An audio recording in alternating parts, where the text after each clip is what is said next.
అంశం చూద్దాం. ఏపీలో మెగా డిఎస్సి పరీక్షలు ప్రారంభమయ్యాయి. నేటి నుంచి జూలై 6వ తేదీ వరకు కొనసాగుతాయి. నెల రోజుల పాటు జరగనున్న ఈ పరీక్షలను రోజుకు 2 సెషన్లలో నిర్వహిస్తున్నారు. మొత్తం 154 కేంద్రాల్లో ఈ మెగా డిఎస్సి పరీక్షలు జరుగుతున్నాయి.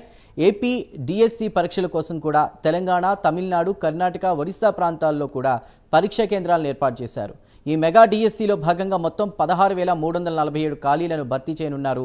ఆన్లైన్ విధానం ద్వారా అభ్యర్థులు పరీక్షలు రాస్తున్నారు. అభ్యర్థులు నిమిషం ఆలస్యంగా వచ్చినా లోపలికి అనుమతించబోమని విద్యాశాఖ అధికారులు స్పష్టం చేశారు. పూర్తి డీటెయిల్స్ని ఫీల్డ్ రిపోర్ట్ ద్వారా మా ప్రతినిధి రవివర్మ అందిస్తారు. Ravivarma. S Chandu, mega DSC పరీక్షలు రాష్ట్ర వ్యాప్తంగా ఈరోజు ప్రారంభమైనాయి. నేటి నుంచి జూలై 6వ తేదీ వరకు నెల రోజుల పాటు జరుగుతాయి. అంటే నిరుద్యోగ యువతకు ఉపాధి అవకాశాల నేపథ్యంలోనే అనేక మంది యువత మెగా డిఎస్సి కోసం వెయిట్ చేస్తూ ఉన్నారు. వాళ్ళకి ఇవాళ వాళ్ళ కళ సాకారం అయ్యే సమయం ఆసన్నమైందని చెప్పి భావించవచ్చు. ముఖ్యంగా 2012లో ఒకసారి మెగా డిఎస్సి రిలీజ్ చేశారు. తదనంతరం 2018లో మెగా డిఎస్సి రిలీజ్ చేశారు. అయితే ఇప్పుడు 7 సంవత్సరాల తర్వాత, సుదీర్ఘ 7 సంవత్సరాల తర్వాత ఇవాళ మెగా డిఎస్సి పరీక్షలు అయితే స్టార్ట్ అవుతున్నాయి. నెల రోజుల పాటు జరుగుతాయి. దాదాపు రాష్ట్ర వ్యాప్తంగా 154 కేంద్రాల్లో ఈ పరీక్షలు జరుగుతూ ఉన్నాయి.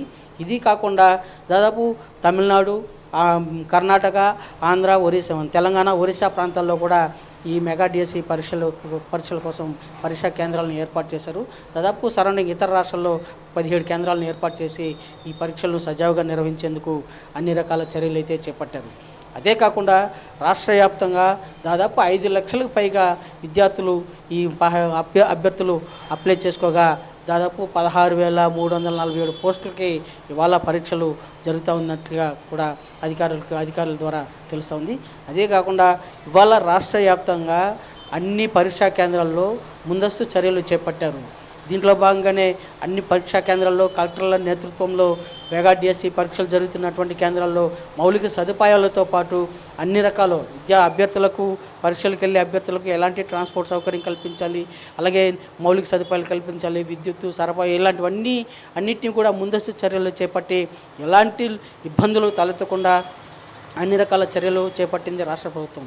అదే కాకుండా ప్రభుత్వం ప్రతిష్టాత్మకంగా నిర్వహిస్తున్నటువంటి ఎగ్జామ్ కావడంతో మరింత కట్టుదిట్టమైన చర్యలు అయితే చేపట్టారు. అయితే మొన్నటి వరకు వైసీపీ నాయకులు మెగా డిఎస్సిని నిర్వహించకూడదు, ఇంకా వాయిదా వేయాలి, ఎగ్జామ్ జరిగేందుకు 90 రోజులు గడువు ఇవ్వాలి, అనౌన్స్ చేసినటువంటి 90 రోజుల తర్వాత ఎగ్జామ్స్ పెట్టాలి అని చెప్పి అన్ని రకరకాలుగా ప్రయత్నాలు చేశారు. చివరకు కోర్టును సైతం ఆశ్రయించారు. అయితే ప్రభుత్వం అలాంటి ప్రభుత్వ నిబంధనలు పరిగణలోకి తీసుకుని నిర్వహించాలి తప్ప ప్రతిదాన్ని తప్పు పట్టడం సమంజసం కాదు అని చెప్పేసి కోర్టు సైతం సున్నితంగా వైసీపీ నాయకులు వేసినటువంటి పిటిషన్ తిరస్కరించింది. ఈ నేపథ్యంలోనే రాష్ట్ర ప్రభుత్వం ప్రతిష్టాత్మకంగా మెగా డిఎస్సి పరీక్షలను అయితే నిర్వహిస్తూ ఉంది. ఇవాళ నుంచి జూలై 6వ తేదీ వరకు దాదాపు 30 రోజుల పాటు 2 సెక్షన్స్ కింద మార్నింగ్ ఒక సెక్షను, మార్నింగ్ 9:30 నుంచి 12 వరకు, అలాగే మధ్యాహ్నం 2:30 నుంచి సాయంత్రం 5 వరకు 2 సెక్షన్స్ కింద పరీక్షలు అయితే జరుగుతూ ఉన్నాయి. దాదాపు 5 లక్షల మంది అభ్యర్థులు ఈ నెల రోజుల పాటు తమ పరీక్షల్లో పాల్గొంటున్నారు. ఇదే కాకుండా అంటే ప్రభుత్వం తీసుకున్నట్టు నిర్ణయాలు తూచా తప్పకుండా పాటిస్తూ అభ్యర్థులు సైతం సకాలంలో పరీక్షా కేంద్రానికి వచ్చి పరీక్షలు అటెండ్ అవ్వాలి. ఎట్టి పరిస్థితుల్లోనూ ఆలస్యంగా వస్తే అది అనుమతించేది లేదు. దాదాపు పరీక్షా కేంద్రాల్లో 15 నిమిషాల ముందే పరీక్షా కేంద్రాలకు అనుమతించాలని చెప్పేసి కూడా ప్రభుత్వం నిబంధనలు విధించింది. ఆ నిబంధనలకు అనుగుణంగానే ఇవాళ ప్రశాంతంగా మొదటి రోజున ప్రశాంతంగా పరీక్షలు అయితే నిర్వహించారు. అదే కాకుండా పటిష్టమైన బందోబస్తు చర్యలు, అంటే ముఖ్యంగా ఆన్లైన్ విధానంలో జరుగుతున్నటువంటి పరీక్షలు కావడంతో ఎక్కడ ఎలాంటి అంతరాయం కలగకుండా విద్యార్థులకి అన్ని రకాల సదుపాయాలు కల్పిస్తూ, ఇంటర్నెట్ సదుపాయం కూడా అన్ని విధాలు కల్పిస్తూ ఎలాంటి ఇబ్బందులు తలెత్తకుండా జిల్లా యంత్రాంగం రాష్ట్ర వ్యాప్తంగా ప్రభుత్వం సూచించినటువంటి నిబంధనలు అన్నింటినీ పరిగణలోకి తీసుకుని ఇవాళ ఎగ్జామ్స్ అనేది ప్రశాంతంగా సజావుగా ప్రారంభమైనాయి. నెల రోజుల పాటు ఈ ఎగ్జామ్స్ జరుగుతాయి. దాదాపు జూలై 6వ తేదీన ఈ పరీక్షలన్నీ ముగుస్తాయి.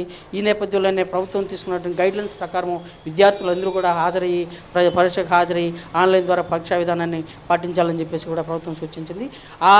తదనుగుణంగానే పరీక్షా కేంద్రాల వద్ద 144 సెక్షన్ పెట్టారు. గతంలో నిర్వహించిన పరీక్షా విధానం వేరు, ఇప్పుడున్నటువంటి ఆన్లైన్ విధానం వేరు.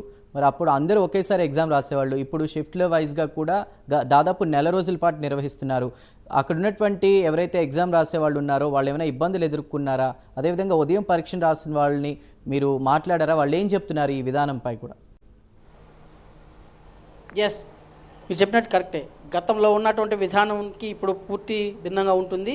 ముఖ్యంగా అంటే పరీక్షలు రాసుకునే విధానం పట్ల ఆన్లైన్ విధానం ప్రవేశపెట్టడం వల్ల ఎలాంటి ఇబ్బందులు ఉండవు. స్వేచ్ఛగా పరీక్షలు రాసేదానికి స్వేచ్ఛగా ఉంటుంది. అలాగే గతంలో అట్ట కాకుండా గతంలో అది కాకుండా ఆన్లైన్ పరీక్ష విధానం అన్నీ ఒక్కొక్క జిల్లాకు ఒక పరీక్ష విధానం పెట్టడం వల్ల మాస్ కాపీయింగ్ ప్రాక్టీస్ జరిగే అవకాశం ఉందని చెప్పేసి అనేక ఆరోపణలు వచ్చాయి. అయితే ఇప్పుడు అలాంటి విధానం లేదు. ఒక్కొక్క విద్యార్థికి ఒక్కొక్క రకమైన మోడల్ క్వశ్చన్ పేపర్స్ ఉంటాయి కాబట్టి ఎలాంటి మాల్ ప్రాక్టీస్ జరిగేదానికి అవకాశం ఉండదు. తూచా తప్పకుండా ప్రతి విద్యార్థి ఇచ్చిన క్వశ్చన్స్కి ఆన్సర్ చేసే అవకాశం ఉంటుంది. ఎదుటి పక్క విద్యార్థితో ఎలాంటి ఈ పేచీ పెట్టుకునే అవకాశం ఉండదు. కాబట్టి ఈ విధానం పట్ల విద్యార్థులు అందరూ కూడా స్వాగతిస్తున్నారు. అయితే మరింత మెరుగ్గా ఉండాల్సిన అవసరం ఉందని చెప్పేసి కూడా సూచించారు. తదనుగుణంగానే నెక్స్ట్ డిఎస్సి ఎగ్జామ్స్కి ప్రభుత్వం మరింత మెరుగైన సదుపాయాలు కల్పించే అవకాశం ఉందని చెప్పి కూడా భావించవచ్చు. విద్యార్థులైతే ఆశాభావం వ్యక్తం చేస్తున్నారు. ముఖ్యంగా ఈ సిస్టమ్ అయితే మంచిది, ఎలాంటి ఇబ్బందులు ఉండవు, వాళ్ళు ఇచ్చిన దాని ప్రకారం ఎగ్జామ్స్ అటెండ్ అయ్యేదానికి అవకాశం ఉంటుంది, డిస్టర్బెన్స్ లేకుండా ఎగ్జామ్స్ రాసేదానికి స్కోప్ ఉంటుందని చెప్పే భావన సర్వత్రా వ్యక్తమవుతా ఉంది. చందు, ఇవాళ ప్రారంభమైన ఎగ్జామ్స్ దాదాపు జూలై 6వ తేదీ వరకు కంటిన్యూగా జరుగుతాయి. 6వ తేదీన ఈ డిఎస్సి ఎగ్జామ్స్ ముగిస్తాయి. అందుకు తగ్గట్టుగానే ప్రభుత్వం అన్ని రకాల ముందస్తు చర్యలు చేపట్టింది. జిల్లా యంత్రాంగం ద్వారా ఈ విధానం అన్నింటినీ కూడా క్రోడీకరించి పటిష్టంగా నిర్వహించి అమలు అయ్యేదానికి చర్యలు అయితే చేపట్టింది. Chandu. Right Ravi Varma, thank you.